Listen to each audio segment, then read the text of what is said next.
আমরা পেয়েছি সাবেক সংসদ সদস্য মাশরাফি, আপনাকে স্বাগত জানাই। আপনি আমাদেরকে সময় দিয়েছেন, এসেছেন আমাদের কাছে। আমাদের সাথে আরো থাকছেন, আছেন জাতীয় নাগরিক পার্টির যুগ্ম আহ্বায়ক ডক্টর তাজনুবা জাবিন। ডক্টর তাজনুবা জাবিন, আপনাকে আমাদের অনুষ্ঠানে স্বাগত জানাই।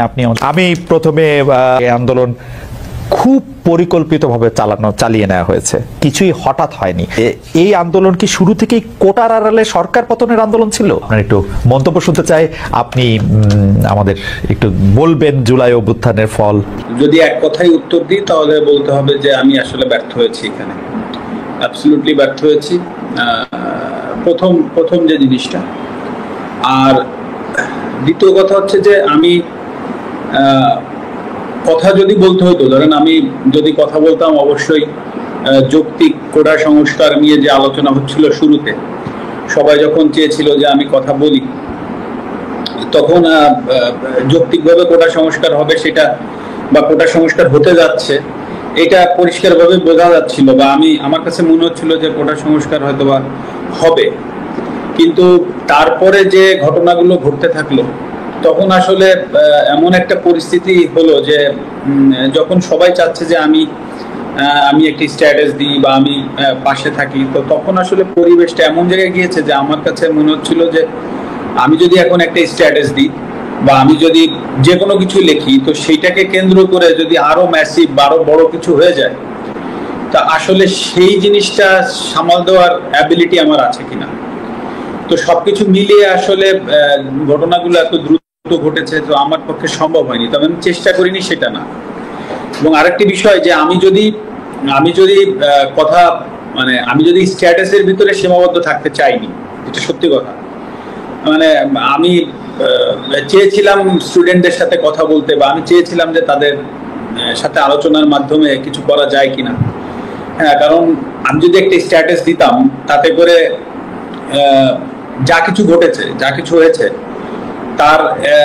তার থেকে কম হতো না, বরঞ্চ আমার সার্বিকভাবে আমার যে ভয়টা কাজ করছিল যে আমার স্ট্যাটাসের কারণে বা আমার কোনো একটা ভুল পদক্ষেপের কারণে যদি জিনিসটা আরো বড় হয়ে যায়, তখন সেটা সামাল দেওয়ার আমার ক্ষমতা আছে কিনা। ক্রিকেটার হিসাবে যেটা আপনারা দেখেছেন সেটা হচ্ছে যে আমি খেলোয়াড় ছিলাম, খেলোয়াড় থেকে আমি ক্যাপ্টেন হয়েছি। তো ক্যাপ্টেন হওয়ার পরে খুব স্বাভাবিকভাবেই আমি যদি ভালো হয়, হয়তো অনেক সময় আমাকে যেতে হয়নি প্রেস কনফারেন্সে, বা আমাকে যদি কেউ ম্যান অফ দি ম্যাচ হয় তারা গিয়েছে।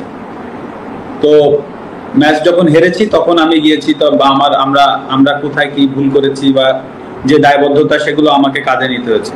এবং আপনি আমার যতগুলো প্রেস কনফারেন্স আছে সবগুলো ঘাটলে দেখবেন যে আমি সবগুলো দায়ী আমরা ব্যর্থ হয়েছি, বা আমি ব্যর্থ হয়েছি, বা আমার লিডারশিপটা জায়গায় থাকতে পারিনি, এটা। কিন্তু এটা তো একটা রাজনৈতিক জায়গা, প্রথম বিষয়। দ্বিতীয় বিষয় হচ্ছে এটা একটা জাতীয় বিষয় হয়ে গেছে। আবার এই আমি আমার দলের ক্যাপ্টেনও না, আমি আমার দলের অধিনায়কও না, আমি আমার দলের সহ অধিনায়ক। আমি এইমাত্র রাজনীতিটা শুরু করেছি, তো আমাকে আইদার উপদেষ্টা মণ্ডলীতে থাকতে হবে হয়তো, বা আমাকে ওই দায়িত্বটা পাইতে হবে যে আমি যে কথা বলবো, বা সেরকম সুযোগ না পাইলে তো আসলে আমার কথা বলার সুযোগ থাকে না। তো এখানে হুট করেই আমি একটা জায়গায় চলে গেলাম, একটা দায়িত্ব নিয়ে কথা বললাম, সেখান থেকে একটা বড় ঘটনা আবার ঘটে গেল, তখন সেই দায়ভার আমার কাঁধে আসলো।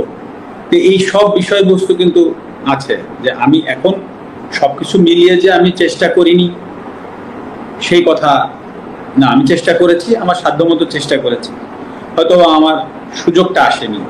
আর সর্বোপরি এখানে তো আমি কারো দোষ দিব না বা দোষ দিতে যাচ্ছিও না। খেলোয়াড় জায়গা থেকে যে আমি ব্যর্থ হয়েছি সেটা আমি প্রথমে অ্যাকসেপ্ট করেছি, এখনো করছি। তবে আমি চেষ্টা করিনি সেই জায়গাটা একেবারেই বলবো না যে আমি চেষ্টা করিনি, আমি হয়তো বা পারিনি। আমি নড়াইলের মানুষকে, যারা আমাকে সংসদে পাঠিয়েছে, আমি কালকে তাদেরকে কি প্রশ্নের উত্তর দিতাম যে আমরা আপনাকে অনেক আশা করে এখানে পাঠিয়েছিলাম যে নড়াইলকে আপনি একটা জায়গায় পৌঁছে দিবেন, আমি তাদেরকে কি প্রশ্নের উত্তর দিতাম? সবকিছু স্বাভাবিক হতো। তো আমার জায়গা থেকে আসলে যে জিনিসটা করার দরকার ছিল, যেটা আমার কাছে সবসময় মনে হয়েছে পুরো আন্দোলনের ভেতরে, ওইখান থেকে দাঁড়িয়ে আমার কাছে মনে হয়েছে একটা স্ট্যাটাস দিলে সবকিছু সমাধান হয়ে যেত, সেটা না, আমি আরো বড় পরিসরে কিছু করতে পারতাম কিনা, এবং সেটা স্টুডেন্টদের কাছে যে তারা হয়তো বা নাও আসতে পারতো, সেটা তাদের ব্যাপার ছিল। কিন্তু আমার হয়তো বা ওই খারাপ লাগাটা থাকতো না যে না আমি চেষ্টা করিনি বা চেষ্টা করে পারিনি, সেই জায়গাটা হয়তো আমার থাকতো না। কিন্তু সেটা পারিনি, যেটা বললাম যে ব্যর্থ হয়েছি, পারিনি। আপনাকে আমি বলতে পারি যে আমার মেয়ে সে ইনস্টাগ্রাম ইউজ করে, আমার ইনস্টাগ্রাম থাকলেও আমি ফলোয়ার না। তো সে 17 তারিখ থেকে তার ইনস্টাগ্রামে সে অনেক কথা স্টুডেন্টদের পক্ষে লিখে গিয়েছে, বলেছে। তো আমি তো ইনস্টাগ্রাম ফলোয়ার না, তো আমাকে আমার ছোট ভাই বলল যে হুমায়রা বোধহয় স্ট্যাটাস দিচ্ছে, মানে আমার মেয়ে। তো তখন আমি আমার মেয়েকে জিজ্ঞেস করলাম যে তুমি কি স্টুডেন্টদের পক্ষে আন্দোলনে স্ট্যাটাস দিচ্ছ? তো আমাকে বললো হ্যাঁ আমি দিচ্ছি, তোমার কোনো প্রবলেম আছে কিনা? তা আমি বলেছি না, আমার কোনো প্রবলেম নাই। এবং আমি ওকে এটাও বলেছিলাম যে তোমার স্কুল থেকে যদি আন্দোলনে যাই, মেক শিওর যে তুমি তাদের সাথে থেকো। মানে এই কথাটা বলার কারণ ছিল এটাই যে আসলে তার কাছে যেন কখনো মনে না হয় যে আমার পদের জন্য বা আমার চেয়ারের জন্য আমি তাকে ওখানে আটকায় রাখছি। এই জিনিসটা যেন কখনো তার মনে না হয়। এবং এত ঘটনার ভেতর দিয়ে অন্তত ওইটুক জায়গায় আমার অবস্থান আছে আমার মেয়ের কাছে যে না, আমার বাবা আমাকে আটকায়নি। আর একটা কথা বলি এর ভেতরে অল্প একটু, যেটা হচ্ছে আজকে কোটা আন্দোলনের যে স্টুডেন্টরা আছে বা যে সমন্বয়কের ভেতরে একজন ক্রীড়া মন্ত্রণালয়ের উপদেষ্টা মহোদয় জনাব আসিফ সাহেব যিনি হয়েছেন, আপনি দেখবেন উনি কিন্তু খেলাধুলা নিয়ে এখন থেকে উনি কাজ করবেন, বাংলাদেশের সার্বিক খেলাধুলার বিষয়গুলো নিয়ে কাজ করবেন। এখন যদি আল্লাহ না করুক কালকে একটা প্রবলেম হয়, আল্লাহ না করুক যদি কোনো একটা খেলাধুলায় কোনো জায়গায় প্রবলেম হয়, উনি কিন্তু প্রধান উপদেষ্টা মহোদয় ডক্টর ইউনূস স্যারের কাছে যাবেন, বা সিনিয়র উপদেষ্টা মহোদয় যারা আছেন উনাদের সাথে আলোচনা করে এসেই কিন্তু উনাকে স্টেটমেন্ট দিতে হবে। It's very simple. কারণ উনি একটা দায়িত্বশীল জায়গায় আছেন। তো হুট করেই একটা সমস্যার সমাধান উনি একা কিন্তু এসে এই আপনাদের সামনে মানে প্রেসের সামনে হুট করে বলে ফেলতে পারবে না। তো দায়িত্বশীল জায়গাগুলোই কিন্তু অনেক কিছু চিন্তা করে কথা বলতে হয়। তো সেই জায়গা থেকে সেই জায়গাটাই কিন্তু আমি ছিলাম। হ্যাঁ, আপনি আমাকে খেলোয়াড় মাশরাফি বলছেন, আমি সেভাবে উত্তর দিচ্ছি, কিন্তু অ্যাট দ্য সেম টাইমে কিন্তু আমি একটা দায়িত্বশীল চেয়ারে বসেছিলাম।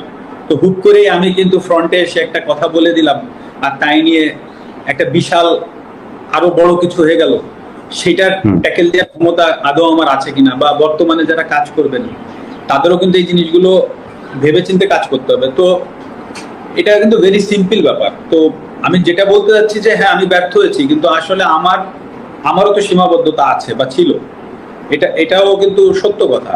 কিন্তু সেটাকে যে আমি এক্সকিউজ হিসেবে দাঁড় করাচ্ছি সেটা না। কারণ মানুষের দাবি ছিল, প্রথমত আমি একজন খেলোয়াড়, তারপরে আমি সংসদ সদস্য।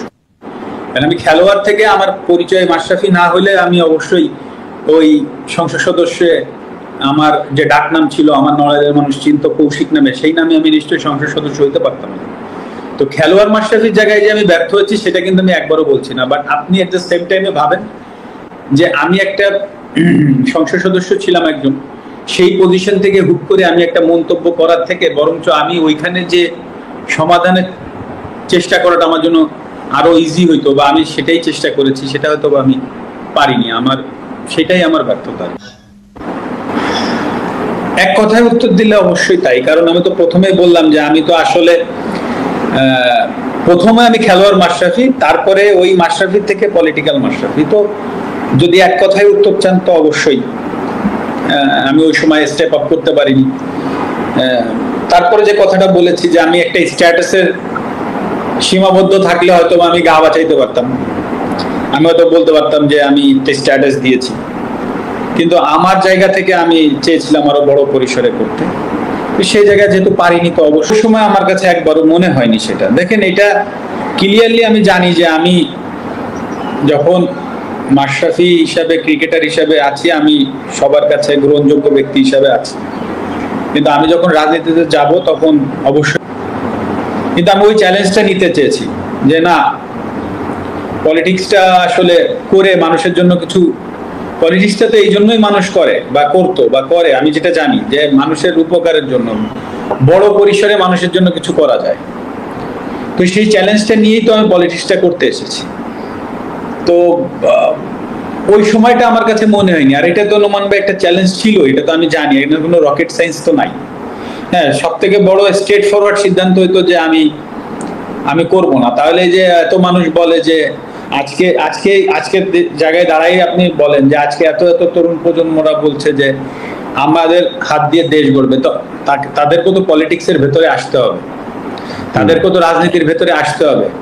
অরাজনৈতিক ব্যক্তি হিসাবে তো আপনি 5-10 জনের উপকার করতে পারবেন সর্বোচ্চ জায়গা থেকে, কিন্তু আপনি যদি রাজনৈতিক ব্যক্তি হন তখন আপনি হয়তোবা হ্যাঁ গালি খাবেন, আপনার সমালোচনা হবে, কিন্তু আপনি অনেকগুলো মানুষের একটা এরিয়ার একটা মানে বড় পরিসরের একটা কাজ করার সুযোগ পাবে।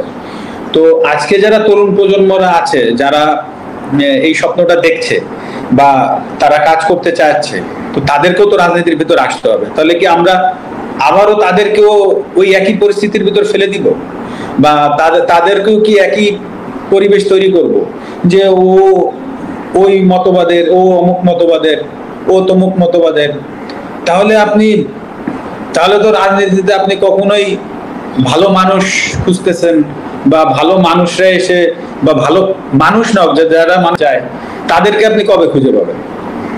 তো এখনো যদি আমরা এই অমুক দল তমুক দল করে, মূল কথা যে দেশকে যদি এগিয়ে নিয়ে যেতে হয়, তাহলে সে যে দলই করুক, সে দেশের জন্য কাজ করবে কিনা, এই মোটিভটা তার আছে কিনা, এই জায়গাটা দেখা উচিত। কে কোন দল করতেছে এই জায়গাটা না দেখে বরঞ্চ দেখা উচিত যে তার দেশের জন্য কাজ করার মোটিভ আছে কিনা। যদি থাকে, তাকে অবশ্যই ওয়েলকাম জানানো উচিত, সে যে জায়গা থেকে আসুক, যে দল থেকে আসুক। তার একটা উদাহরণ তো আমি দিলাম, আজকে যারা তরুণ প্রজন্ম তারা তো এইভাবে সারাদিন রাস্তায় থাকে, তাদের একটা প্ল্যাটফর্ম দরকার হবে, তাদের একটা রাজনৈতিক জায়গা দরকার হবে। তো তারা যখন একটা রাজনৈতিক জায়গায় যাইতে চাবে, তো তখন আমার জায়গা থেকে, আপনার জায়গা থেকে সবাই যদি আবার তারে টেনে হিসড়ে নিচে নামাই, সমালোচনা করি, তাহলে তো এইভাবেই চলতে থাকবে। তো আমি সেটা বলতে চাচ্ছি যে আপনি এটা বললেন যে ভুল, এখন আমার জায়গা থেকে আমি চিন্তা করতেই পারি যে ভাই আমার দরকার কি ছিল এসব রিস্ক নেওয়ার, আমি তো ভালো ছিলাম, আমার কাছে তখন